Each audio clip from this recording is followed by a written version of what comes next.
안녕하세요. 2025 합격생 여러분. 김영편입에서 영어를 맡고 있는 이수민입니다. 제가 지금 조금 전에 여러분한테 2025 합격생 여러분이라고 했는데 어떻게 상상만 해도 되게 설레지 않으셨어요? 아니요. 이거 상상 아니고 내년 2월 되면은 여러분 진짜 합격생 되어 있을 거예요. 왜? 내가 여러분 반드시 합격생으로 만들어줄 거거든. 네가 누군데? 어떻게 나 합격생으로 만들어줄 건데? 라고 하는 사람 분명히 있을 것 같아서 그래서 제가 이번 영상 준비했습니다. 일단은 근데 너 누구야 할 것 같아서 그래서 제가 자기소개 잠깐 하고 넘어가도록 할게요. 일단은 저는요, 강의 연차로 따지면은 한 10년 정도 된 것 같아요. 그래서 뭐 공인영어 쪽에서도 있었고 대치동에서도 있었고 했었는데 뭐 공인영어에서는 사실 뭐 일타도 했어요. 대치동에서는 특목고 뭐 아니면은 뭐 최상위권 학생들 다 가르쳤었거든요. 근데 뭐 편입시장에서는 저를 모르는 학생들이 더 많거든요. 그래서 제가 누구인지 딱 강남단과 입성 이후에 뭘 했었는지 그걸 잠깐 얘기를 해주려고 해요. 저는 그냥 학생들이 얘기하는 전형적인 쌉티예요. 결과로 말을 하거든요. 자, 제가 1년 차에 정규반 학생들 합격률이 75%였어요. 1년 차였습니다. 왜? 분석을 잘해요, 저는. 제가 잘하는 게 분석입니다. 뭐가 필요하고 뭐가 어떠한지 학생들마다 굉장히 철저하게 관리를 잘해줍니다. 그러니까 여러분들이 필요한 게 1대1 관리잖아요, 사실. 어떠한 것이 이 시점에서 뭐가 필요한지. 저는 제 학생들 이름 다 알고 있고 학생들 성적이 어떻게 변화가 있는지 그게 학생이 몇 명이든 간에 다 알고 있어요. 그렇기 때문에 가능한 거였죠.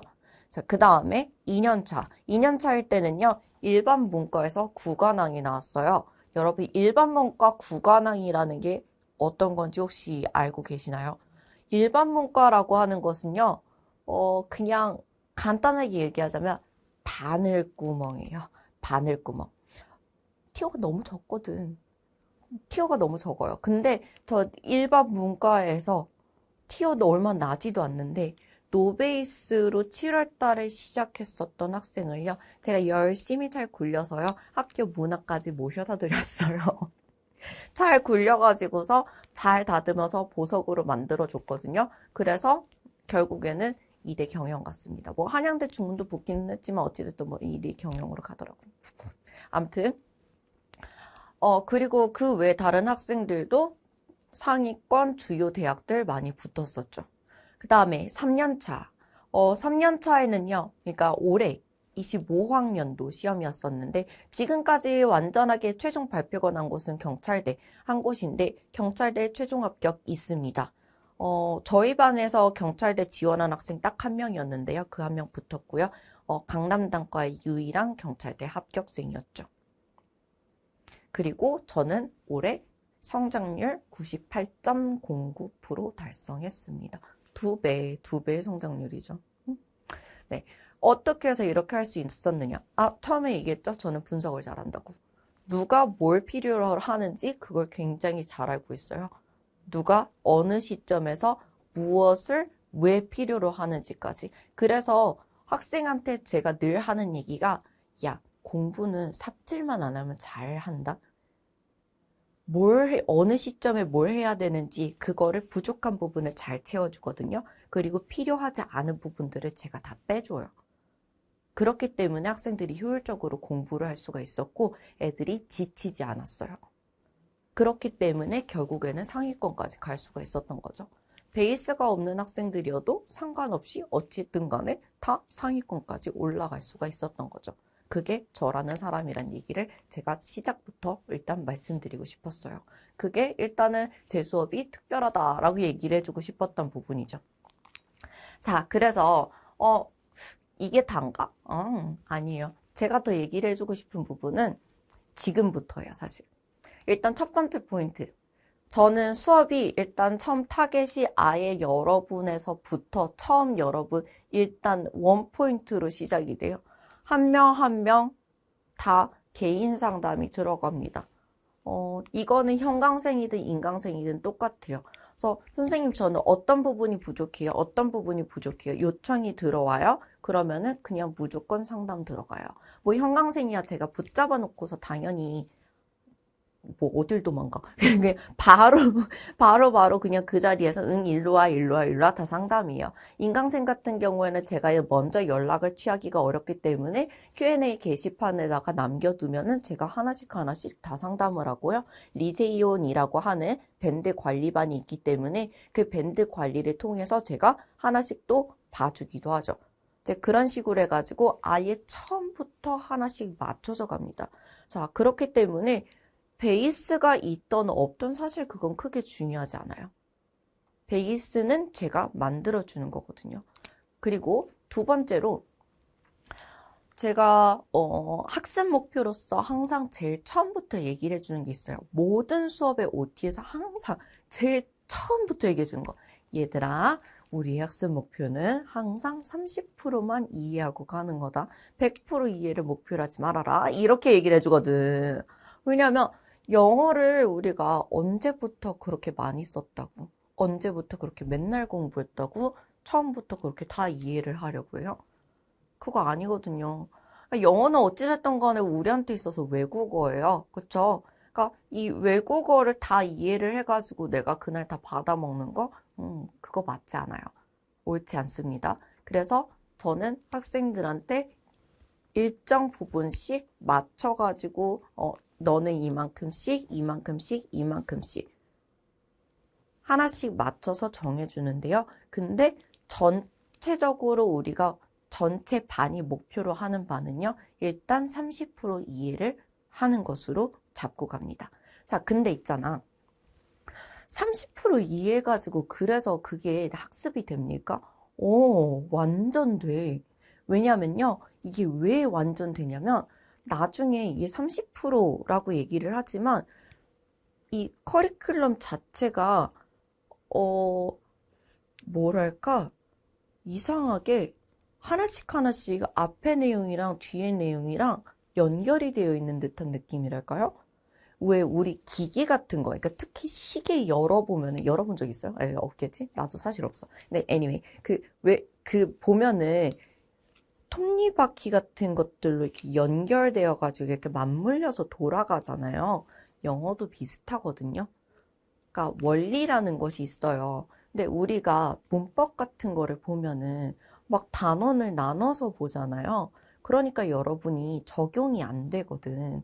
그러니까 앞에 거 이만큼 배우고 뒤에 거 이만큼, 그 다음 거 이만큼, 그 다음 거 이만큼. 그러니까 따로따로 배워버리니까 내가 각각 따로 노는 거야. 뭔가 머릿속에서. 그러니까 나중에 문제 풀 때 적용이 잘 안 돼요.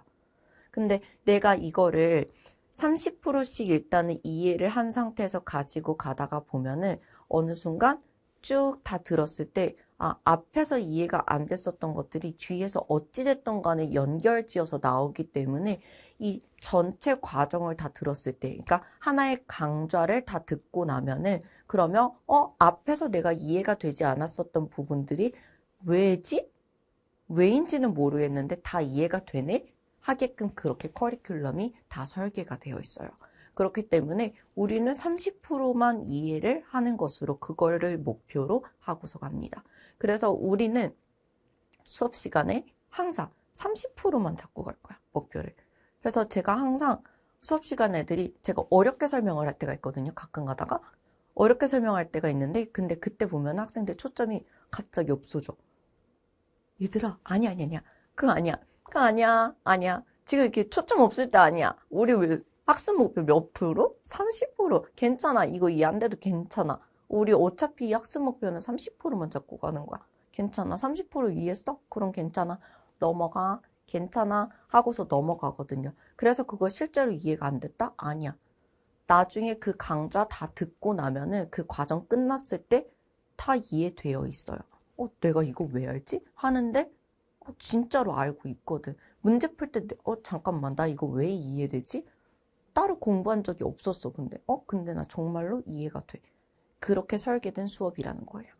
무슨 얘기인지 아시겠습니까? 그래서 아예 처음부터 수준을 맞춰져 있다라고 하는 것이 30%만 이해를 시켜놨는데 그런데 어느 순간 보니까 내가 다 이해가 되어 있더라.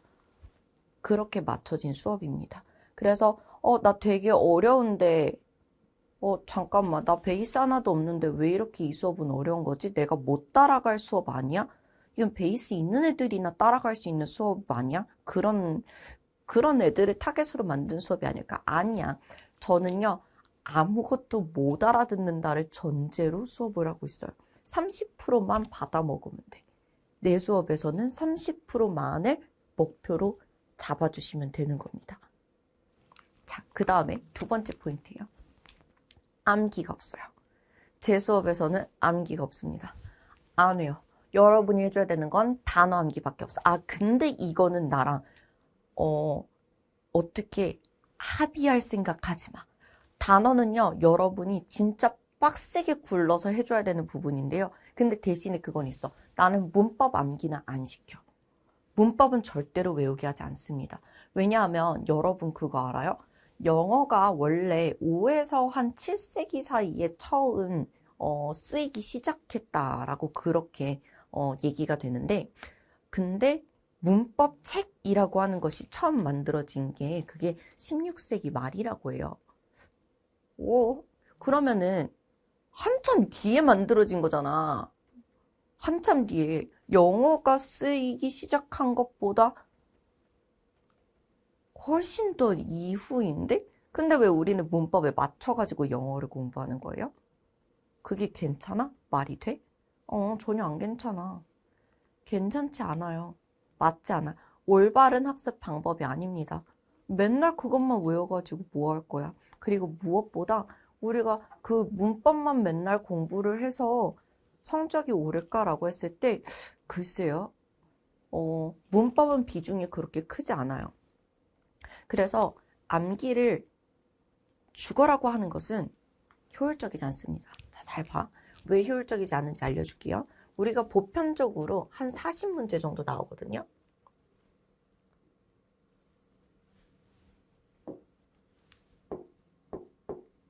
(40문제) 정도가 나오는데 이 40문제 안에서 우리가 독해 문제가 죄송해요. 제가 펜을 잘 못 써가지고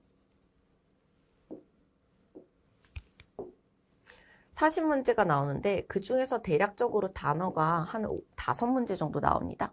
5문제 정도 나오고 그 다음에 뭐 우리가 문법 문제가 여기서 5문제가 나와요. 대략. 그리고 여기서 이제 뭐 논리 문제가 또 한 대략적으로 5문제에서 한 10문제 정도 나옵니다. 그리고 독해 문제가 나머지 문제가 되는데, 자, 잘 생각해 보세요. 독해 문제, 논리는 솔직히 말하자면 빈칸 추론이에요. 근데 우리 빈칸 추론은 수능할 때 독해 아니었니? 그치? 그러면 단어라고 하는 거는 그냥 이거는 독해 영역이라고 치고, 단어는 그냥 곁다리, 깍두기 정도라고 생각하고, 이 40문제에서 5문제만 문법이고 35문제는 독해 영역이라는 거잖아. 그쵸? 아니 뭐 오케이. 단어 독해라고 안 친다라고 쳐. 그럼 30문제잖아. 그쵸? 야, 그럼 뭘 봐야 되겠어, 니네가? 문법 암기를 해야 될까요? 아니면은 독해 공부를 해야 될까요? 당연히 독해 공부를 해야 되겠지. 근데 왜 허구날 문법을 외우고 있냐고. 괜찮겠어요, 그거? 안 괜찮아. 전혀 안 괜찮아. 그래서 우리는 수업 시간에 문법을 안 외웁니다. 자, 근데 있잖아. 그러면은 선생님, 우리 문법 안 해요? 아니야. 문법 안 하지 않아. 제 수업은요, 문법이요, 초반에 굉장히 헤비해요. 이건 또 무슨 소리지? 그치?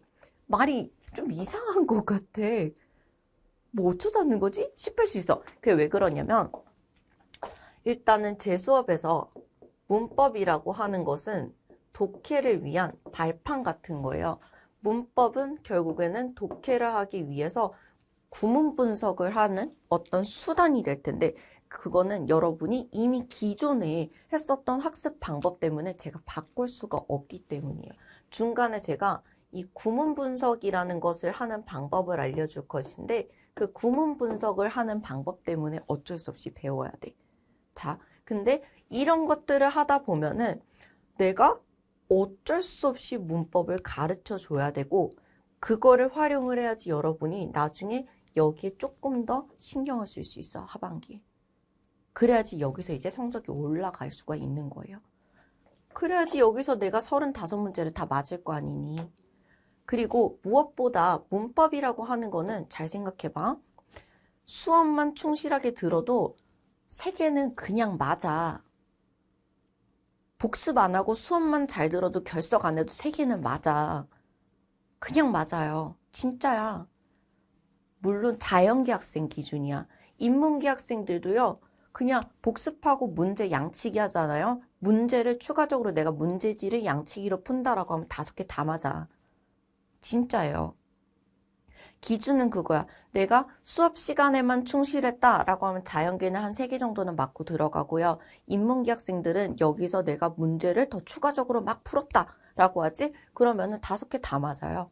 그러니까 결국에는 나중에 그 차이가 어디서 온다? 문제를 추가적으로 푼다, 안 푼다 해서 온다라는 거예요. 암기에서 오는 거야? 아니야, 이거. 이거 아니라고. 절대로 아니에요. 왜? 암기해봤자 적용 못하면 결국에는 쓸모가 없거든. 그렇기 때문에 암기를 하지 않습니다. 짱이지? 자, 그렇기 때문에 제 수업에서는 암기가 없어서 그래서 부담이 적어요. 그래서 자연계 학생들이 굉장히 좋아하는 거지. 왜? 수학 공식 외우기도 바빠.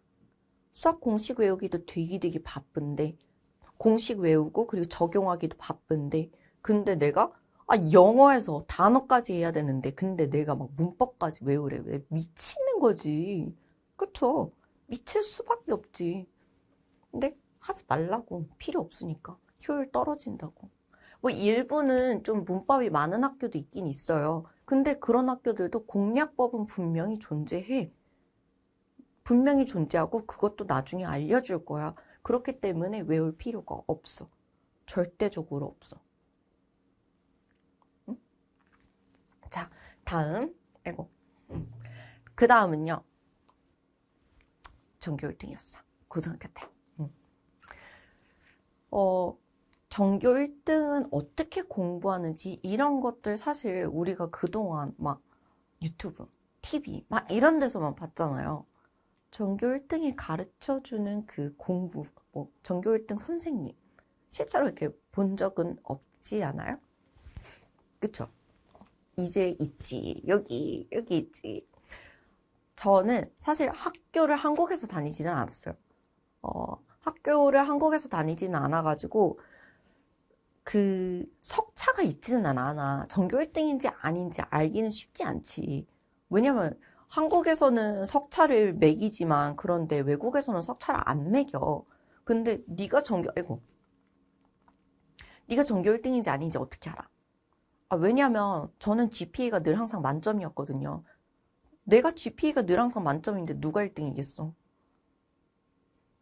나지. 나밖에 없지. 나는 그냥 늘 항상 올 A 뿌리였는데 단 한 번도 내 성적이 그 밑으로 떨어진 적이 없는데 어떻게 그랬을까? 그거를 여러분 수업에서 하나씩 이제 알려드릴 거예요. 어떻게 하면은 성적이 잘 나올 수 있는지. 근데 그 성적이 나올 수 있는 방법, 영어 학습에서 어떻게 나올 수 있는지 그 공략법을 알려줄 거예요. 어떤 부분에서의 그 성적이 나올 수 있는 방법이냐, 어느 부분에서냐, 그것이 영어 학습에 있어서의 단계인데 일단은 첫 번째는요. 문장 단위로 구문을 정리를 할 줄 알아야 돼요. 근데 아까 전에 문법을 가지고서 우리가 독해에다가 적용을 할 거라 했잖아. 발판이라고. 그래가지고 이게 구문을 정리를 해서 나중에는 필요한 내용과 필요하지 않은 내용을 좀 정리를 할 거야. 그러니까 왜 우리가 문장을 보다 보면은 그 문장 안에서 내가 갖고 가야 되는 주요 정보가 있는가 하면 쓰잘데기없는 수식어구가 그렇게 많아. 그쵸? 뭐 어디에 따르면 이런 말들. 안 궁금해. 그치? 안 궁금한데 어디에 따르면 뭐 중간중간에 끼어있는 삽입절 막 이런 거 나왔어. 어쩌자는 거지? 안 궁금한데. 근데 괜히 중간중간에 있어가지고서 내가 읽을 때 방해가 돼. 그런 것들을 얘기를 하는 거예요. 너무 짜증나. 그치? 그런 거 정리하는 방법을 일단 배웁니다. 그 다음 두 번째, 글 구조를 잡는 방법인데요. 글 구조는 생각보다 뻔해. 내가 이거는 아주 빡세게 제대로 잘 잡아줄게. 왜? 나는 글을 쓰던 사람이거든. 아까 얘기했잖아. 유학했다고. 유학하는 사람들 맨날 뭐해? 글 쓰잖아. 숙제야 그거 잘해야 돼. 그래야지 A뿔 받아. 그래서 글 구조 종류별로 알려드릴게요. 여러분 시험에 나오는 거대로. 그거를 제대로 잡지 절대로 메인 아이디어, 타이틀 안 틀려. 틀리기 힘들어. 못 틀려. 틀릴 수가 없어. 그러면은 이제 그걸 가지고서 주제문을 중심으로 그걸 글을 읽게 될 거예요. 그럼 아까 전에 문장 안에서 내가 필요한 내용만 보고 필요하지 않은 내용은 버렸잖아요. 마찬가지야. 글 안에서 이렇게 있으면은 요만큼은 필요한 내용이야. 근데 요만큼까지는 필요했지만 중간에 이만큼은 안 필요해. 그럼 이만큼 안 보는 거야. 근데 내가 이걸 뭘 기준으로 볼 거냐고. 글 구조. 글 구조. 근데 이거를 글을 보자마자 바로 구조가 보여요? 그걸 보는 방법을 알려주겠다고 그러니까. 그게 두 번째예요. 세 번째, 스킬. 이거는 스킬 활용이라고 하는 거는 문제 유형을 보는 방법인데 문제 유형이 어떤 유형이 쓰였느냐에 따라서 접근하는 방법이 달라요. 예를 들면은 내가 뭐 메인 아이디어라던가 아니면 타이틀 이런 게 나왔어. 그러면은 메인 아이디어랑 타이틀이 나왔다. 그러면은 그거는 문제는 봐. 대신에 보기는 안 봐. 근데 만약에 얘는 내용 일치 또는 추론 문제가 나왔어. 그럼 보기까지 분석을 하고 그리고 그 다음에 지문을 가서 봐. 그러니까 이런 식으로 해서 내가 적용하는 방법이 살짝 달라요. 그러니까 그런 것들을 얘기를 하는 거예요. 그래서 유형별로 적용하는 방법이 다르다. 그리고 이 모든 것들을 다 내가 익히고 난 다음에 다 체화를 해가지고 학교마다 약간씩 좀 달라. 어떻게 읽어야 되는지 출제 경향이 다르단 말이야. 그럼 내가 이거를 이제 여러분 입에다가 떠먹여 줄 거야. 분석해서 떠먹여주고 아까 얘기해줬잖아. 분석 되게 잘한다고. 그래서 분석한 거 가지고서 떠먹여주면은 여러분들은 그걸 이제 적용을 해주시면 돼요. 문제 풀 때. 그래서 내가 이제 여러분한테 잠깐 시간을 줄게요. 여러분은 지금 요거를 문제를 한번 풀어보세요. 이게 중앙대 20학년도에 나왔었던 순서 배열 문제거든요. 일단은 지금 보기가 요렇게 요렇게 생긴 건데 영상 잠깐 멈추세요. 보고 있는 사람들은 영상을 잠깐 멈추시고 요 순서대로 있는 거 하나 있다라는 거 한번 체크하시고 그 다음에 지문 제가 잠깐 화면 밖으로 나갈 테니까 지문 한번 또 멈춰놓고 봐주세요. 아시겠죠?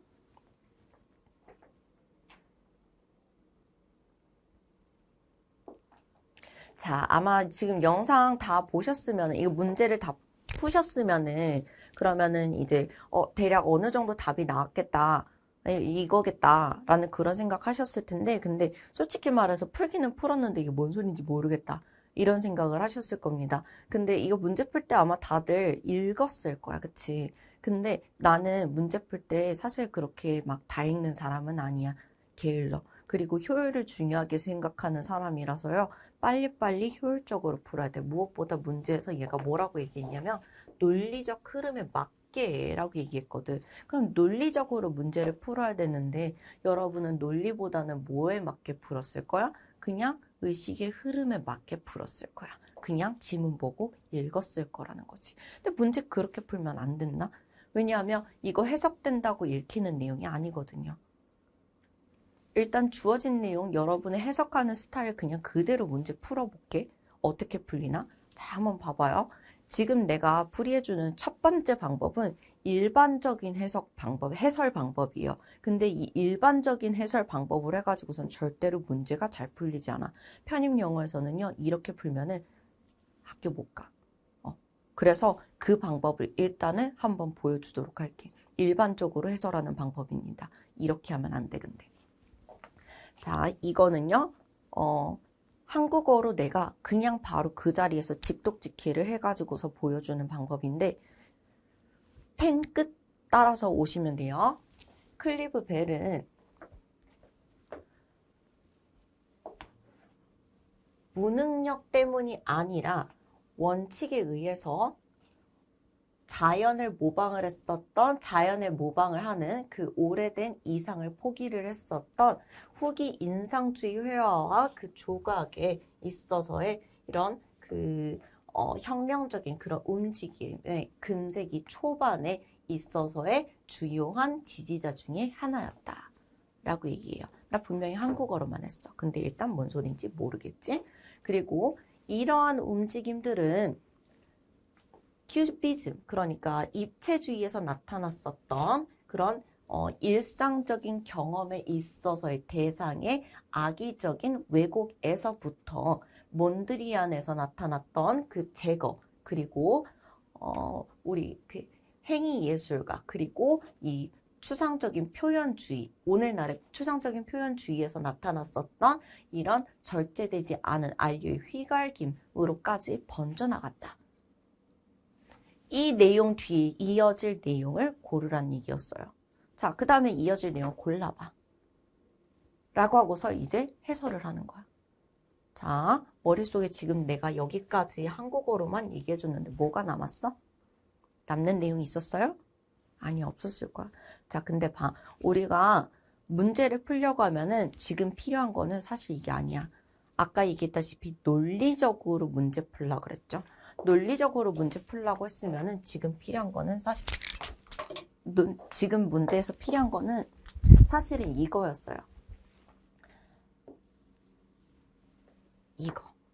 얘 뜻이 지지자라는 뜻이었거든요.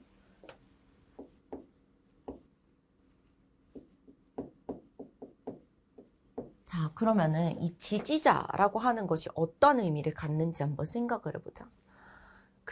우리가 일반적으로 어떠한 화제가 있어. 화제가 있으면은 그 화제에 대해서 항상 찬성과 반대가 있단 말이야. 찬성과 반대. 그러면 찬성과 반대가 있다라고 얘기를 하면은 그 찬성과 반대에 대해서 얘는 글을 쭉 서술을 하겠지. 그치? 이게 글의 구조고 논리적 흐름이야. 자, 근데 화제에 대해서는 충분히 얘가 서술을 했잖아. 그럼 이제 더 이상 얘는 그것에 대해서 할 말이 없을 거라고. 더 읽을 필요가 없어. 우리는 찬성을 얘가 무엇이라고 얘기를 하는지를 봐야 되는데 얘는 찬성하는 입장에 대해서 특정 사람에 대해서 이미 얘기를 했고 그게 사실은 큰 주제야. 그러면 얘의 입장에 대해서 얘기를 해야 돼. 얘가 뭐라고 얘기를 했는지. 그치? 근데 반대라고 얘기를 해야지 그 다음에 이제 맞는 흐름이겠지. 자, 반대하는 입장까지 나와. 그럼 마지막에 결론이 나와줘야지 깔끔한 마무리가 되겠죠. 그치? 그러면은 찬성, 반대, 결론 이 순서대로 가야 우리가 이 답을 찾을 수가 있겠는데 일단 처음에 B 아니면 C로 시작하겠다. 요거 잡아줘야 되겠지. 그래서 B 아니면 C겠다. 요렇게 해서 봤는데 B 아니면 C겠다. B 먼저 보니까 B에서 뭐라고 해요? 벨의 생각이지. 벨의 생각. 벨의 찬성이잖아. 얘는 그쵸? 벨의 생각. 근데 여기서 C에서 나오는 얘기는 근데 이건 극단적이지만 이런데 그러면서 역점 나왔죠. 얘의 생각을 서술한다라고 볼 수 있을까? 아니거든. 그럼 B가 먼저 나와야 된다라고 볼 수가 있는 것이고 그러면은 그 다음은 A 아니면 C가 되는 것인데 이 다음에는 반대의 내용이 나와야 되는데 A 먼저 볼까?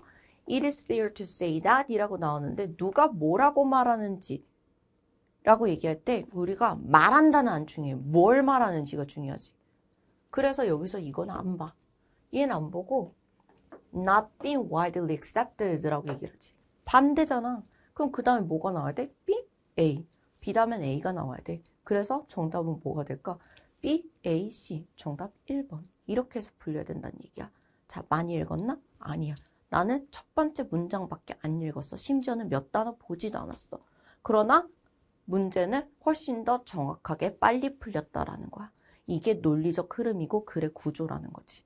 결국에는 단어 그리고 흐름, 구조 이것만 가지고 문제가 풀린다라는 거예요. 이게 상위권이 원하는 그 우리의 문해력이라는 거야. 응? 자, 그러면은 이런 걸 잘하려고 하면 앞으로 뭘 해야 돼요? 단어 외우는 거 말고 또 뭐가 있나요? 있어. 일단은 첫 번째 과정에서 여러분이 해줄 일인데 첫 번째 과정에서 할 일은 무엇이냐면 동사를 중심으로 구문 분석을 할 거야. 요거 되게 중요해. 진짜 중요해. 구문 분석이라고 하는 것이 되게 쉬워. 어떤 부분에 있어서는 쉬워. 그러니까 안 해보면 쉬워. 이 얘기가 무슨 말이냐면 해본 사람들은 절대로 이 쉽다고 안 해, 나한테. 선생님 무슨 말이세요? 제가 쌤 수업 들었는데 절대 안 쉽던데요. 싸울까 봐 이럴 수도 있어. 진짜 어려워. 구문 분석이라고 하는 거 여러분 아마 이렇게 끊어가지고 했을 거야. 나 수업 시간에 이렇게 끊어서 안 합니다. 우리는 수업 시간에 일반적으로 이렇게 의미 단위대로 묶어서 보거든요. 그러니까 얘가 무엇을 수식을 하는지 그 의미 관계를 정확하게 보기 위해서 묶어서 보는데 그래야지 여러분이 원하는 정확한 해석을 할 수가 있는 거야. 아까 전에 제가 해석해 줄 때 직독직해 했죠. 앞뒤 왔다 갔다 하면서 했지. 내가 그거 외워서 한 거 같니? 아니야. 외워서 한 게 아니라 영어의 원리를 알고 있기 때문에 나는 구문 분석이 가능하기 때문에 그냥 그 자리에서 그렇게 왔다 갔다 해도 괜찮은 거야. 그게 이해가 되는 것이고 여러분도 그게 나중에는 가능해질 거야. 그래서 일단 첫 번째 동사를 중심으로 구문 분석을 할 것이라는 거지. 예시를 한번 볼까? 자, 일단 여기서 우리가 얘는 주어, 동사, 명사는 하나로 묶어가지고 이것의 보어라고 잡을 거예요. 근데 그 다음에 나오는 내용을 보면은 얘는 금세기 초반에 라고 하면서 전치사의 목적어라고 하는데 일반적으로 우리가 그동안에 해왔었던 구문 분석이라고 하면 여기서 이렇게 끊었을 거라고. 근데 나 어떻게 표시했니? 묶었지, 그치? 대괄호로 이렇게 묶었잖아요. 우리가 수업 시간에 할 게 이런 거라는 거지. 이런 거. 이렇게 해서 묶어줄 겁니다. 자, 그리고 수식 관계에 따라서 이렇게 묶고 열고 닫고 해줄 거예요. 근데 그럼 여기서 닫아줘야 되잖아요. 안 닫아. 왜? 얘가 얘를 수식을 해주고 있는 관계거든. 의미상 봤을 때 지금 내가 하는 얘기 하나도 이해 안 돼도 괜찮아요. 무엇을 하는지 보여주기 위한 하나의 예시이기 때문에 전혀 이해 안 돼도 됩니다. 자, 그리고 그 다음에 얘가 수식을 해주고 있는 관계라서 그래서 나는 안 닫았어. 안 닫고 그냥 그대로 쭉 간다. 그리고 얘가 형용사, 명사, and 명사라고 하면서 그 다음에 형용사절이 수식을 해줘. 자, 나 이번에 괄호 모양이 바뀌었어. 둥근 괄호로. 그치? 소괄호로 바뀌었잖아. 그러더니 얘가 삼형식 동사, 목적어 이렇게 나왔지. 근데 이 다음에 나레이버 B가 나왔죠. 나레이버 B. 나레이버 B. 그러면 A가 아니라 B이란 뜻이잖아. 그럼 결국엔 B란 얘기 아니야? 그쵸? 그러면은 이때는 뭘 날려? 낫부터 버까지 다 날려주는 거야. 그러면 이것만 남게 되는 거잖아. 중요한 내용은 unprincipled. unprincipled 이거 딱 하나만 남게 되는 거야. 여기까지만 두는 거야. 여기까지만 두고서 얘는 이제 닫아줘. 그 다음에 얘 어떻게 해줘? 이제 나머지 하나씩 다 닫아주는 거야. 괄호 열어놨던 거. 저기서 이렇게 하나씩 다 처리. 이렇게. 이런 식으로. 이게 앞으로 구문 분석을 해주는 내용인데 사실 있잖아. 여기서 진짜 중요했었던 내용은 결국에는 뭐였어? 클리브 벨은 주요 지지자 중에 하나였다. 이거 딱 하나였어. 딱 하나. 응? 나중에 여러분이 해줘야 되는 내용은 사실 내가 여기서부터는 다 필요가 없는 수식어구이기 때문에 안 보겠다. 이것만 잘 잡아줘도 괜찮아. 뭐가 필요하고 뭐가 필요 없는 정보인지 그것만 잡아주면 되거든요. 이거는 구문 분석의 사례를 보여주기 위해서 그래서 가지고 온 겁니다. 자, 그 다음에 두 번째 사례인데 이건 내가 아까 전에 뭘 말했는지가 중요하지 말했다가 중요하니 이 얘기를 했었잖아요. 이거지. It is fair to say that 대절이라고 말해도 괜찮다. 대절이라 말할 수 있다. 라고 얘기를 하는 건데 이게 한국어로 해석을 했을 때 대절이라 말할 수 있다. 뭐 요 정도로 해석이 됩니다. 근데 어찌됐든 간에 대절이다잖아. 대절이다. 아니, 말하다 이런 거 안 중요하거든. 뭘 말했는지가 중요하거든. 뭐인지가. 그래서 이런 것들은 날려. 굳이 분석도 안 해, 보지도 않아. 근데 저런 거 해석한다고 힘들어 하거든. 아, 읽지 말라고. 힘들게 왜 그러냐고. 그치? 그리고 벨의 이론은 받아들여지지 않았다. 미학자들 사이에서. 이렇게 보면 한꺼번에 끝이거든. 어찌됐던 간에 거부됐다는 거 아니야? 그쵸? 그럼 깔끔하게 끝났잖아. 주어, 삼형식 동사, 수동태로 쓰였으니까 그냥 끝. 깔끔하게. 어? 내용 끝났죠? 아까 전에 그 지지자 나왔고, 그래서 찬성 나왔어, 의견 나왔어, 그러니까 반박 나와야지, 끝. 그래서 문제가 풀린다라는 겁니다. 이게 구문 분석이야. 내가 아까 전에 얘기했었던 문장을 먼저 잡고 문장 안에서 필요한 내용, 필요하지 않은 내용을 걸러내는 방법이에요. 그러면 내가 뭐가 필요한지가 보이고 뭐가 필요 없는지가 일단은 한눈에 빡 보이지. 그치? 한눈에 한번 이게 딱 걸러내고 나니까 그러면 이제 그 다음부터는 뭘 봐야 되겠다.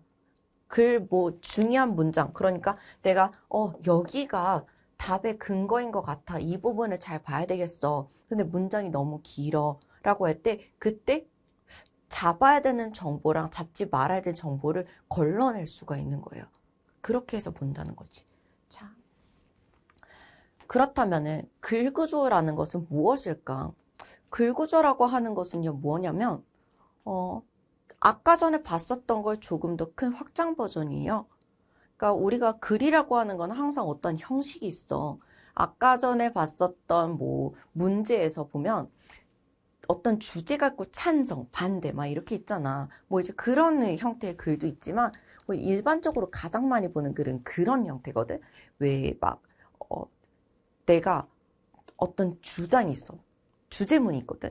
근데 그 주제문에 따라서 이렇게 해서 얘기를 할 건데, 근데 여기에는 이런 근거가 있어. 그러니까, 이러해서 이러이러하고, 이러해서 이러이러하고, 라고 하면서 예시를 딱딱딱딱 들어주는 그러한 형태의 글인 거죠. 우리 이거 뭐라고 하냐면, 일반적으로 한국에서는 논설문이라 그래.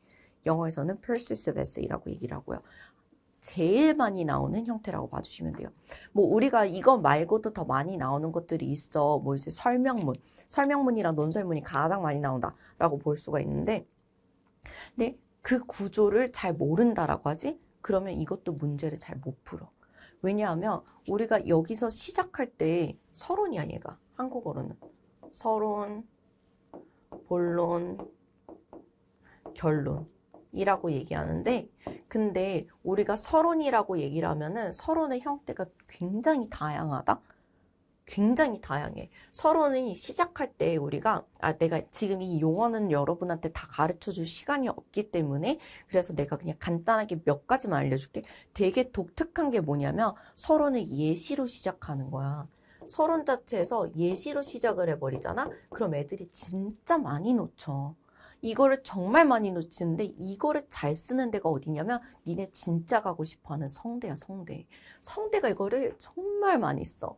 그래서 예시로 시작을 하고서 주제문이 뭐지? 헷갈리게 놓는 거야. 왜냐면 서론에서 사실 주제문이 나오거든. 주제문은 서론에서 나와. 본론에서 나올 것 같지? 아니야. 글 안 써봤으면 본론에서 나올 거라고 생각하는데 주제문은 서론에서 나와. 그래야지 주제문에 대한 근거.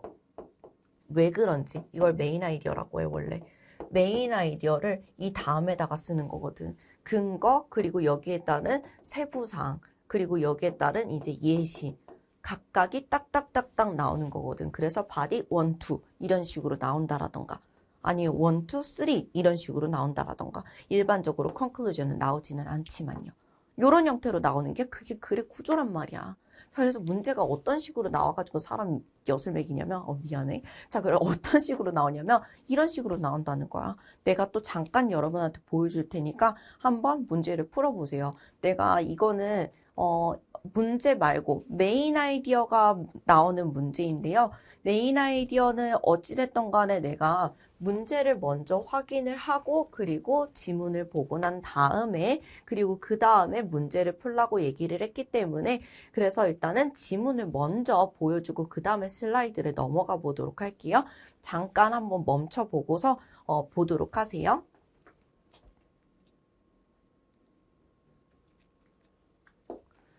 자, 그러면은 여기서 이제 메인 아이디어도 같이 한번 풀어보시도록 하고요.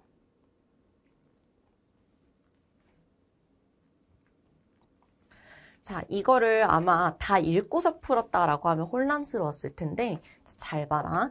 얘가 지금 consider이라고 하는 말이 나왔어. consider이라고 하는 거는 사실 얘는 예시 시그널이야. 예시 시그널. 예시를 나타내는 말이어가지고, 그래서 얘가 나오잖아. 처음에 지문이 consider 이거 나오면은 그냥 얘 예시로 시작하는구나 하고서 다 읽을 필요가 없어. 왜? 우리가 찾아야 되는 거는 메인 아이디어거든. 주제문 찾아야 되거든. 주제문 찾아야 돼서 얘 안 봐. 근데 여기서 쭉 보니까 other이라고 했어. other. 또 다른 예시가 나온다라는 거야. 그래서 또 안 봐. 그리고 난 다음에 진짜 또 예시 나오잖아. 그리고 나서 또 찾으려고 했는데 similarly. 또 다른 거 유사한 거 또 나온다 그랬지. 그치? 그러니까 안 보는 거야. 계속 안 보다가 나중에 결국에는 끝까지 예시잖아. 여기까지가 나왔으니까. 그래서 지명까지 나와버리니까 지명이 나온다라는 건 구체적이기 때문에 예시임을 암시하는 말인 거거든. 응? 그래서 얘는 예시구나. 끝까지 예시구나. 그래서 얘는 서론에 제일 처음에 예시가 되는 말이구나. 근데 서론이 아직 안 끝났구나. 근데 나는 주제문 찾아야 되잖아.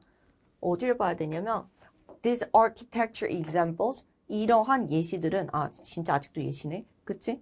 이런 것들은 이라고 하면서 나오는데 중요한 사실을 알려준다라고 얘기를 하잖아. 자, although라고 얘기를 하는 거는 양보절이야. 그럼에도 불구하고 주절하다라고 얘기를 하는 거는 이거는 다 필요 없다는 얘기야, 사실은. 사실 다 필요 없다는 얘기야. 그래서 만약에 절이 내가 해석이 안 된다라고 하잖아? 그럼 제일 먼저 날려줘도 되는 게 사실 쟤야. 네, 그 다음에 얘가 땡땡하고 나왔지. 땡땡하고서 나왔어. 컬런이 나오면 그럼 얘는 잡아줘야 돼. 얘는 잡아줘야 되는 내용이야. 사람들이 세금에 대해서 수동적으로 반응하지 않는다라는 얘기를 했고, 그리고 오히려 사람들은 이 세금에 대해서 세금을 줄이거나 세금을 피하거나 줄이려고 그래서 창의적인 방법을 찾는다라고 얘기했단 말이야. 그리고 그 다음에 나오는 말이 for example이었어. 그 다음에 예시가 나와버리지. 그치? 그러면 이 얘기는 무슨 얘기야? 여기서부터 여기 그러니까 여기 땡땡하고 나오는 people부터 for example 여기까지가 주제문을 다 한마디로 묘사를 해준 거야. 그러니까 사람들이 여기서 지문에서 얘기를 하고자 했었던 바는 결국에는 뭐라는 거야? 얘는 뭐가 되겠어? 지금 전체적으로 봤을 때 people influence how tax laws are written. 지금 우리가 조금 전에 얘기한 게 법 쓰는 내용은 아니었을 테니까 이것도 아니고 그 다음에 사람들의 행동을 얘기를 하는 것도 아니니까 사람들의 행동 2번도 아니겠지. 그 다음에 여기서 이상한 결과를 얘기를 하려고 하는 것도 아니잖아. unreasonable taxation 이것도 당연히 아니겠고요. 그 다음에 이 세금 때문에 이상하게 생긴 우리 건축물. 이 건축물이라는 것 자체가 애초에 예시였기 때문에 이게 내가 앞부분에서 첫 번째 단락에서 많이 나왔다라고 해도 그래도 답이 될 수가 없어. 근데 그러니까 애들이 이거를 문제 풀 때 참 얘를 답으로 많이 고른다는 거야. 왜? 첫 번째 단락에서 주구장창 이것만 얘기를 했기 때문에. 이거를 엄청난 분량을 차지해가면서 얘기를 했잖아. 그러니까 이게 답인 줄 알아. 근데 아니라는 거지. 근데 얘도 사실 많이 고른 답이기는 해. 그 다음에 여기서 이제 5번 봐봐. 사람들이 세금을 피하기 위해서 혹은 세금을 줄이기 위해서 그래서 창의적으로 군다는 거잖아. 창의적인 행동을 보인다고. 답은 5번이 되는 거야. 그래서 문제는 이렇게 풀어야 돼요. 내가 지금 얼마나 읽었어? 그러니까 단어 몇 개만 보고서 문장 슈르르 한 문단을 그냥 완전히 날려버렸지. 한 단락을. 와. 이렇게 해서 읽어야지. 그래야지 여러분이 시간 안에 정확하게 효율적으로 읽을 수 있다는 거야. 다 읽으면 오히려 산으로 가 내용이. 응? 독해는 그렇게 보셔야 돼요. 다 읽으면 다 읽을수록 오히려 내가 삽질을 많이 하게 돼. 자, 그래서 우리가 그러면 앞으로 이거를 어떻게 해서 공부를 하게 됩니까? 내가 요거를 이제부터 어떤 부분에 포인트 맞춰서 보는 것인지 연간 커리큘럼으로 하나씩 얘기를 해줄게요. 그러니까 내가 지금 수업을 보면은 아니 시리즈로 이렇게 다 맞췄잖아. 그게 왜 그러냐면 아니야 이거 아니고 그거 아니고 아예 처음부터 네 수준에 맞춘 영어라서 그래서 아니야. 그래서 일단 처음에는 여러분 가장 쉬운 아주 처음부터 내가 정말 30%만 갖고 간다라고 생각하고서 이제 가져가는 그 아니 문법이 있어요. 근데 이 아니 문법을 하다 보면은 내가 저 조금 어려운 것 같아요 라고 그렇게 느낄 수 있어. 근데 내가 다시 얘기하는데 처음부터 네 수준에 맞춘 거 맞아. 왜냐하면 목표하는 바가 나는 30%만 이해하는 거라고 얘기했다, 분명히. 분명히 30%만 이해하는 거라고 얘기를 했고요. 그리고 모르는 거 있으면 제발 Q&A 게시판에 남기던가 나를 찾아오던가 상담을 요청을 하던가 응? 셋 중에 하나를 하세요. 그렇게 해야지 여러분이 이제 학습 효율이 올라갈 수가 있다라는 거야. 혼자 끙끙 앓지 마. 내 장점이 뭐라 그랬어. 잘 이렇게 다듬어서 잘 굴려가지고서 학교 문항까지 보내주는 거라 했잖아. 관리라고. 그렇기 때문에 혼자 끙끙 앓지 말고 가져올 걸. 네 수준에 맞춰주겠다고. 알겠죠? 그 다음에 구문인데요. 구문은 아까 전에 봤었던 것처럼 내가 끊어가지고 보는 것이 아니라 묶어가지고 봅니다. 그렇기 때문에 약간 좀 뭐라 해야 되지? 처음에 이게 어머 뭐 이게 뭐야? 어머 약간 와 난 누구고 여긴 어디지? 이런 생각 들 수도 있어. 근데 하다 보면은 되게 재밌을 거야. 뭔 소리라는 것인지는 사실 잘 모르겠는데 좀 재밌다 할 겁니다. 되게 자연계 학생들이 이거 되게 좋아하더라, 근데. 영어잖아. 영어인데, 그런데 뭐 문법이 중간중간에 나오기는 하는데, 그런데 되게 영어의 그런 느낌이라기보다는 뭐랄까 좀 규칙적으로 딱딱 떨어지다 보니까 이해가 더 되게 잘 된다라고 얘기하더라고요. 그래서 이제 구문 수업을 하고 나면은 그럼 나중에 독해할 때 어떻게 되냐면 내가 정리가 잘 돼. 내용 정리가. 그래서 이 구문 수업을 해야지 내가 나중에 독해하거나 아니면 논리할 때 적용이 잘 돼. 특히나 한양대 같이 다 읽어야 되는 그러한, 그러니까 많이 읽어야 되는, 다까지는 아니지만 다 읽어야 하는 그러한 학교에서는요, 저 구문 수업이 진짜로 중요해. 그래서 내 수강후기에 보면은 되게 독특한 그 제목을 가지고 있는 수강후기 하나가 있는데 그 수강후기 하나에 구문 수업 정말 그 안 중요해 보이지만 그거 무시했다가는 하반기에 다시 돌아가서 보는 수가 있다라는 얘기가 있어요. 그만큼이나 중요해. 진짜 끝까지 제일 잘 써먹는 게 그게 구문이에요. 그러니까 구문 수업 진짜로 정말 중요한 수업이다 라고 얘기를 합니다. 자, 그 다음에 논리. 논리는 요거는 사실 이거랑 좀 아주 밀접한 관련이 있는데 V폴리오라고 하는 요 단어책이요. 내가 그동안에 나왔었던 기출 단어 있잖아. 이것들을 차곡차곡 정리를 해가지고서 만들어 놓은 단어집입니다. 뭐 이 안에는 뭐 이미 나왔었던 단어장, 그러니까 이미 나왔었던 문제, 도 있지만 앞으로 나올 수도 있겠다 하는 그런 단어들도 포함되어 있고 그렇거든.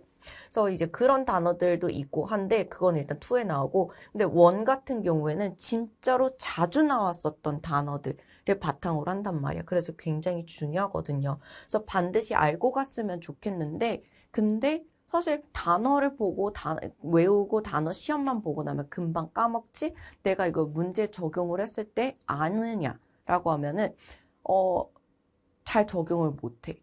그래서 잘 적용을 하질 못하다 보니까 내가 이거를 아예 그냥 논리 교재로 만들어 버렸어. 그래서 이게 총 테스트 6개로 이루어져 있는데 각 테스트 하나당 데이 5개씩 적용이 됩니다. 데이 5개씩 복습이라고 보면 돼. 그래서 내가 이 수업에서 이 단어는 이런 상황에서 이런 뉘앙스에서 쓰여. 이거를 가르쳐줘요. 근데 이게 왜 중요하냐면 예전에 합격생 인터뷰에서도 얘기를 했었는데 논리에서 보면은 선생님은 분명히 이게 답이라고 하는데 나는 내 답도 맞는 것 같아. 아무리 설명을 들어도 쌤 답이 맞다라는 건 알겠지만 난 내 답이 왜 이게 틀렸는지는 납득이 안 돼. 라고 할 때가 있단 말이야. 그게 왜 그러냐면 사전적 정의로 봤을 때는 그게 맞아. 사전적 정의로 봤을 때는 그렇게 해서 쓰이는 게 문제가 없어 보여서 그래요. 그런데 영어로 봤을 때 유세지상으로서는 절대로 그렇지 않습니다. 그렇게 안 쓰이거든. 그러니까 절대로 그렇게 쓰이지 않는 단어인데 근데 한국어로 봤을 때는 그렇게 쓴다. 그렇게 쓸 수 있다. 라는 것처럼 그렇게 나와 버리니까 애들이 단어를 외울 때 혼란이 되는 거야. 그래서 문제를 풀 때 거기서 함정에 빠져버리는 거죠. 그래서 자꾸 성적이 논리에서 삐끗 하는 거야. 그래가지고 아예 그냥 논리 수업을 단어에 맞게끔 만들어 버렸어요. 그래서 유세지까지 한꺼번에 같이 다 잡아버렸습니다. 그게 논리 수업이에요. 자, 그 다음에 이렇게 하고 나면은 그럼 내가 나중에는 뭘 해주냐면 두 번째 과정에서는 아니 이렇게 내가 분명히 첫 번째 과정할 때는 아무것도 몰랐었던 것 같은데 두 번째 과정할 때 보니까 뭐지? 내가 왜 알고 있지? 아니 내가 이렇게 벌써 많은 걸 알게 됐나? 하는 이제 그런 과정이란 말이야. 그래서 문법에서는 조금 더 내가 심화해가지고 깊이 알려주게 될 거예요. 이것보다는 조금 더 많이 깊이 있게. 근데 그러다 보니까 아씨 어렵다. 어떻게 어려워. 할 수도 있어요. 그래서 내가 좀 많이 어렵다라고 하잖아? 그러면은 아까도 얘기했지만 문법이 나오는 범위는 한정이 되어 있고, 그리고 문법의 비중은 적어. 그래서 이거를 하다가 내가 너무 힘들다라고 하면은 차라리 얘를 한 번 더 봐. 인강생 경우에는 얘를 한 번 더 봐. 형광생의 경우에는 그냥 계속 나를 따라오면 돼. 왜? 어차피 형광에서 내가 케어해 주니까. 하나씩 다 케어해 주니까 1대1로 잡아주기 때문에 그냥 수업 따라오시면 되는 것이고요. 자, 근데 이제 독해로 넘어가서 보면은 독해에서는 아까 전에도 얘기해 줬잖아요. 이때는 내가 문장 단위로 내용 정리하는 거 봐줬어. 그러면은 이때는 뭐 하겠니? 글구조로 내용을 쳐내는 거. 필요한 내용, 필요하지 않은 내용, 그런 것들을 잡아내는 거예요. 구조를 봄으로써 어디에서 어느 부분을 봐야 되는 건지 이런 것들을 걸러내는 겁니다. 아까 전에 내가 컨시를 보고 난 다음에 이 키워드가 나왔어? 얘 예시야? 그러면은 여기서부터 예시가 나오는 어떤 부분까지는 필요가 없겠구나. 그럼 그 다음에 나 이제 주제문 찾으러 가야지. 그래서 쭉 밑으로 내려가더니 여기서 주제문이 이쯤에서 나오겠다라고 하고서 봤잖아요. 그걸 뭘 기준으로 봤는데 그 다음 단어를 봤잖아. 뭘 가지고 봤어? other 보다 또 다른 예시 나오겠다. 지명 나왔네. 또 다른 예시가 되겠구나. 라고 하면서 그런 것들을 봤죠. 그 다음에 땡땡 나왔네. 이런 것은 강조 표현이구나. 강조니까 이 부분 잘 읽어야지 하고서 그 부분 읽고서 거기가 진짜 주제문이었네. 이렇게 해서 봤죠. 걔가 구조야. 그런 것들 가르쳐 준다고. 그게 독해입니다. 그리고 논리는 사실 여기에 연장선인데 대신에 V폴리오에서 했었던 내용을 가지고서 하는 것은 아니야. 이번에는 내용이 한정이 되어 있다. 그러니까 여기에서 범위가 정해져 있다라기보다는요. 범위가 이번에는 정해져 있지는 않습니다. 좀 섞여 있다라고 봐주시면 돼요. 왜냐하면은 우리가 이때는 단문으로 해서 굉장히 짧고 쉬운 문장만 해. 왜냐하면 단어를 연습을 한다라는 것을 목표로 하기 때문에 단어, 유세지 이런 것들을 조금 더 집중해서 보기 위함이었는데 이때는 단문 논리뿐만이 아니라 약간의 장문 논리도 봐야 하기 때문에 그래서 이때는 우리가 단어를 V폴리오에 초점을 맞춰가지고 보지는 않습니다. 그래서 이때부터는 살짝 단문 플러스 장문 논리가 들어간다라는 거 그거 알아두시면 돼요. 참고로 단문 논리랑 장문 논리 차이는 무엇이냐면 단문 논리는 제시문이 짧다. 장문 논리는 제시문이 길다라는 거. 이제 그게 차이가 되겠고. 그 다음에 여기서 이제 세 번째 과정이죠. 아니 벌써 네 실력이 느는 게 보이는 영어. 이거는 진짜 말 그대로 벌써 내가 이만큼이나 늘었다고? 이것을 보여주는 영어인데 얘가 스킬이야, 스킬. 내가 이제 이만큼이나 이론을 배웠어. 여기까지. 얘가 이론 과정이었거든. 여기까지가 이론 과정이었어. 그럼 이제 문제 풀어봐야 될 거 아니야. 그래가지고 문제 풀어보려고 풀었다? 그랬는데 어머 이런만 했는데 풀어봤는데 생각보다 많이 맞네? 아직 그렇게 이렇게 막 많이 한 것 같지 않은데? 많이 맞네? 그거를 보여주기 위해서 이제 깔아놓은 수업이에요. 자신감 좀 얻어가야지. 그래야지 이제 공부할 맛 나잖아. 근데 그렇다고 해서 이 문제가 쉽냐? 아니야. 그렇진 않아.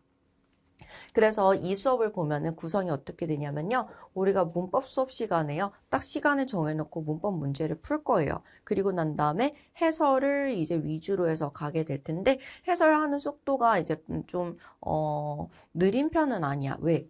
아까도 얘기했지만 내가 특별히 뭔가를 하지는 않았는데 다 알고 있네? 정말로 그 상태일 거야. 이거는 모든 학생들이 얘기를 하는 바예요.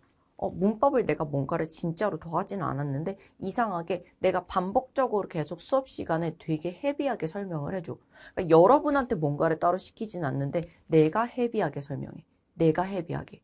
그렇다 보니까 문법에 좀 과하게 치중이 된 게 아닌가라는 생각이 들 정도야. 정말 그 정도야. 그래서 나중에 이때쯤 되면 여러분들이 문법이 정말 빠삭하게 머릿속에 들어가 있을 거란 말이야. 그래서 해설 속도가 좀 빠릅니다. 그래서 우리가 수업 시간에 보면은 수업에서 오자마자 우리가 문제를 풀고 그리고 그것을 해설을 하는 그러한 형태로서 진행이 될 거예요. 그러면은 이제 그걸 보면서 내가 매번 어떤 부분에서 내가 문제를 많이 맞고 어떤 부분에서 틀리는지 이제 그런 것들을 취약점을 이제 찾아가면서 보완을 하겠지. 그게 분석이지 뭐.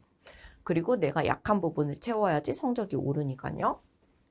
그 다음에 독해. 이때는 우리가 문제의 유형에는 무엇이 있는지 하나씩 이제 유형을 채우게 될 거야. 그래서 유형을 배우게 될 거야. 유형을 배워야지 그래야지 그 유형에 맞는 학습 방법을 배우겠죠? 그래서 이 유형을 보고 난 다음에 이때는 이런 방법으로서 문제에 접근을 해야 되고 이때는 이런 방법으로서 문제에 접근해야 되겠다. 그러면은 이렇게 돼서 이렇게 해서 이렇게 풀이가 되겠지. 하나씩 여기다가 다 적용을 해버리는 거야. 그래야 나중에 우리가 이때 고난이도의 문제를 풀었을 때 성적이 나와요. 그래서 이때 이제 스킬을 여러분들이 유형에 맞게 배우게 될 겁니다. 그 다음에 이때는 좀 논리 수업에서는요, 우리가 이때는 단문을 좀 더 많이 보고, 그리고 장문은 조금 보게 될 텐데, 근데 우리가 세 번째 과정에서는 단문보다는 장문을 조금 더 많이 보게 될 거예요. 그래서 논리 과정에 있어서는 난이도가 조금 더 올라간다라는 점, 그리고 장문 논리가 이제 출제 비중이 그 기출에서 조금 더 많이 가지고 올 거라는 거, 그런 차이가 생기겠죠. 그 다음 이제 네 번째 과정인데 네 번째 과정에서는 무엇이 있냐면 얘네들은 그냥 다 기출에서 가지고 오는 문제가 될 겁니다. 그래서 기출에서 가지고 오는 문제이기 때문에 실제 기출 내용은 이런 거구나. 근데 얘네들은 관연도 기출이에요. 좀 옛날 기출이야. 그래서 난이도가 좀 있어. 오히려 난이도가 있는 문제에서 가지고 와서 나중에 여러분이 기출 특강을 할 때 있잖아. 요때 되면은 오히려 조금 더 편안하게 느껴. 오히려 이때 되면은 왜지? 괜찮은데? 오히려 조금 더 편안하게 느끼는 그런. 그래서 내가 이때 문제를 잘 풀고 잘 다져 놓으면 사실 이때가 여러분 그 7, 8월이거든? 7, 8월이어가지고 여름방학 때라서 좀 빡세게 잘 구른다라고 하면은 저 기출특강 하는 9, 10월 달 때쯤 되면은 성적이 빡 오릅니다, 진짜.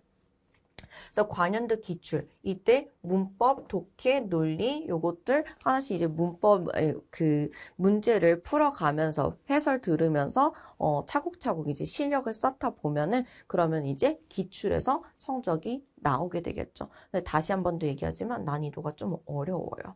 근데 이때 우리가 또 뭐가 생기냐면 문법이랑 이제 독해 단기 완성반이 생기긴 할 거예요. 왜냐하면 내가 이때쯤 되면은 부족한데 조금 더 빨리 채우고 싶은데 약간 빠르게 다시 한 번 더 리마인드 해줬으면 좋겠다라고 하는 그런 게 있을 거거든. 그래서 요때쯤 한번 보충 작업이 필요할 것 같다라고 하면은 그러면 이때 요런 반 한 번씩 들어주는 것도 괜찮을 것 같고요. 내가 만약에 이제 시작한다라고 해도 중간에 시작한다라고 해도 그때 이때 시작을 하는 것이 그러니까 이 반으로 시작하는 것도 한 가지 방법이겠죠. 근데 내가 이때 시작을 한다라고 해도 절대로 빠지지 말고 들었으면 좋겠는 것은 그것은 이 구문 수업이겠고 이 구문 수업은 절대로 빠지지 않았으면 좋겠어요. 그러니까 초반에 그러니까 완강을 하지는 않는다라고 해도 최소한 반은 들어야 돼. 그래야지 나중에 이제 여기서 문제를 풀 때, 기출 문제 풀 때 괜찮을 거라는 거야. 그 다음 이제 중간에 이 시점에 또 같이 해주는 게 무엇이냐면 철학 개념 완성반인데요. 이거 안중해 보이지, 그치? 제일 지금 안중해 보이는 게 이 철학 개념 완성반일 거야. 근데 나중에 여러분 기출 문제 풀 때 되잖아? 그러면은 제일 아쉬울걸? 제일 아쉬운 게 사실 철학 개념 완성반입니다. 왜? 내가 철학에 대해서 아무것도 모르다 보니까 너무 힘들어. 아무것도 모르니까 너무 힘들어가지고 진짜 와 이거 어떡하지 글이 너무 안 읽히는데 근데 내가 철학에 대해서 잘 알고 있잖아요. 그러면은 영어를 몰라도 괜찮아. 그냥 그러려니 하고 읽어. 그냥 그런가 보다 하고 읽어버려. 그런가 보다 하고서 읽어버리니까 되게 좀 내용이 읽히지 않아도 그러니까 모르는 내용 그러니까 진짜 와, 이걸 내가 어떻게 풀지 할 만한 그런 난이도의 글이 나온다라고 해도 맞출 수가 있다라는 거예요. 그래서 실제로 우리 반이 중앙대 문제, 되게 독해 어려운 걸로 유명한 학교인데, 근데 중앙대 문제에 강해. 되게 잘 풀어. 자, 그리고 이 시점에 또는 내가 막 고난이도 모의고사 막 이런 거 보고 싶다. 그러면은 매달 한 번씩 보는 게 서성한 모의고사. 서강대, 성균관대, 한양대 이 학교들의 그런 출제 경향을 내가 다 분석해가지고서 손수 만들었어. 심지어 내가 가끔 지문을 쓰기도 해. 진짜 지문을 내가 드럽게 어렵게 써가지고서 얘네들의 출제 경향을 반영을 해가지고 만든 모의고사인데 그동안에 시험 봤었던 학생들 얘기를 들어보면 아 이거 만족도 높아. 괜찮아. 만족도 높아. 그래서 서성한 모의고사 한 번씩 보면서 이제 여러분들 실력 측정을 해주시고 근데 주의할 거 나 공부 별로 안 했는데 하고서 보면 이거 상처받는다. 나 분명히 얘기했어. 상처받아. 공부하고서 보셔야 돼요. 단어 난이도 극상이야. 진짜. 그래서 요거는 참고하시고 자 그렇게 해가지고서 우리가 이제 여기까지 하고 나면은 그러면은 이제 9, 10월 달에는 기출특강이 있는데요.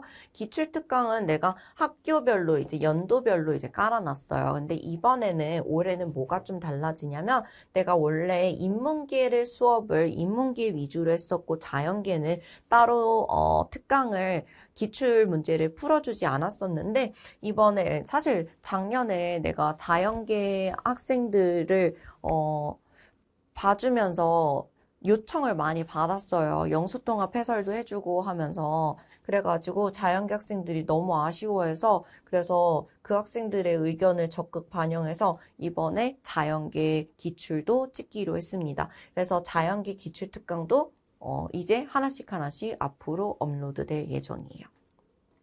자, 그렇게 해가지고서 이제 이렇게 하면은 9월달, 10월달에 기출 수업이 다 마무리가 될 것이고요. 이렇게 해가지고 하고 나면은 제가 학교별로 또 학교의 유형에 맞는 기출 변형을 만들어 줄 거예요. 기출 변형 모의고사. 기출 변형 모의고사에서 살짝 난이도를 조금 더 올려서 아주 살짝, 진짜 아주 살짝. 혹시 모르잖아. 갑자기 얘네가 어렵게 낼지. 이번에 서강대가 그랬잖아요. 갑자기 뭐 24년도까지는 그렇게 어렵지 않았는데 아니 23년도, 24년도까지는 진짜 쉬웠어. 개 쉬웠어. 졸라 쉬웠어. 아, 또 욕했다. 근데 25년도 시험에 갑자기 어려운 거야. 그래서 애들 멘붕 왔었다잖아요. 근데 우리 반 아니야. 모의고사에서 제가 이미 야 얘들아 12월 모의고사에서 제가 서강대 모의고사를 한번 만들어줬거든요. 얘들아 갑자기 어렵게 나올 수 있어. 지금 이번에 어렵게 나올 가능성 충분히 있으니까 이걸로 한번 대비해야 돼. 라고 하고서 만들어줬었고 걔네들은 이미 그렇게 한번 서강대 유형 높은 난이도로 봤기 때문에 애들이 가서 당황하지 않고 풀었어. 그래서 그런 경험이 있기 때문에 이번에도 여기서 이 파이널 모의고사 때는 학교 분석한 내용 바탕으로 모의고사를 만들어 줄 것인데 근데 이 모의고사는 살짝 난이도가 높을 거야. 난이도가 살짝 높을 거라는 걸 이제 그거 참고를 해주셔야 될 거예요. 근데 대신에 가면은 시험장 갔을 때 갑자기 어렵게 나왔다고 당황하진 않겠지. 그치? 자, 그리고 이렇게 보다 보면은 이제 그런 생각 들 거야. 나 인강인데 너무 소외감 느껴. 그치? 그럴 수 있어. 그래서 인강 친구들 같은 경우에는 이제 밴드 관리반이 있어요. 내가 현강 진짜 철저하게 잘 관리해줘요. 잘 관리해주는데 인강 친구들은 이제 그 얘기를 들었겠지만 관리를 못 받아서 아쉬운 거 분명히 있을 거란 말이야. 내 Q&A 게시판 답변도 빠르고 정말 자세하게 답변 다 달아주지만 근데 그래도 아쉬워한다라는 걸 분명히 알고 있기 때문에 그래서 밴드 관리반 작년처럼 마찬가지로 이번에도 할 것인데요. 근데 리세이용 관리반에서 우리 지금도 하고 있죠? 단어, 시험지 내 그 범위마다 올라가고 있고요. 그리고 범위마다 올라가는 것뿐만이 아니라 우리 단어 석차도 맞춰가지고서 제가 현강이랑 합산해가지고 같이 관리해서 올려주고 있죠. 그리고 우리 고민거리 분명히 공부하다 보면 생긴단 말이야. 공부하다 보면 생기는 거 그거 어디 가서 해서 할 거야. 도대체 누구한테 물어볼 거냐고. 엄마한테 물어볼 거야. 친구한테 물어볼 거야. 누구한테 물어볼 거야. 나한테 물어봐야지. 그치? 그래서 매달 한 달에 한 번씩 밴드로 라이브 아니 밴드 말고 저기 유튜브를 라이브를 할 겁니다. 라이브 방송 매달 하면서 그러면서 저랑 같이 1대1은 아니지. 다대1이지. 다대1로 소통을 할 것이고요. 그러면서 우리 서로 필요한 것들 같이 얘기를 해보실 것이고 그러면서 우리 좀 이제 가까워지는 시간도 가질 것이고 이제 그렇게 해가지고서 이제 관리 하나씩 받아볼 거예요. 그래서 공부 시간도 체크받고, 그다음에 내가 고민되는 거 있으면 얘기도 하고 해가지고 관리 받을 수 있으니까 네, 인강 듣는다라고 하면은 이 밴드 관리반 반드시 들어오셨으면 좋겠어요. 근데 이 밴드 관리반 있잖아. 어떻게 들어가요? 이런 거 잘 물어보는데 공지사항에 내가 올려놨거든. 응? 공지사항에 진짜 잘 정리해서 올려놨으니까 이 리세이용 관련해가지고 궁금한 거 있으면은 공지사항에 들어가서 반드시 확인해 주셨으면 좋겠어요. 거기서 내가 리세이용 관리반이 뭐예요? 거기서 뭐 하는데요? 거기 다 있어. 거기 다 있기 때문에 거기 들어가가지고 보시면 돼요. 일단 가장 큰 특징은 중요한 거는 이제 매달 관리, 매달 라이브 한다라는 거, 그거. 요거 좀 잘 봐주셨으면 좋겠어. 이거 좀 참여 좀 했으면 좋겠거든. 이걸 통해서 가장 많은 거를 얻어갈 수가 있는데 사실 단어 시험지는 그거는 여러분이 단어 조금만 정성이 있어도 알아서 할 수 있는 부분이라서 크게 메리트를 못 느껴. 근데 라이브 같은 거, 나랑 소통하는 거 그거는 쉽지 않은 거거든. 아니면 여러분이 멀리서 나를 보러 와야 되는데 만약 거리가 멀다라고 하면 그거 쉽지 않은 거거든요. 그렇기 때문에 이거는 밴드 라이브 반드시 밴드 들어와 가지고서 라이브 참여했으면 좋겠습니다. 아시겠죠? 자, 그래서 저는 커리큘럼 소개는 여기까지고요. 우리는 다음에 강의실에서 만나도록 해요.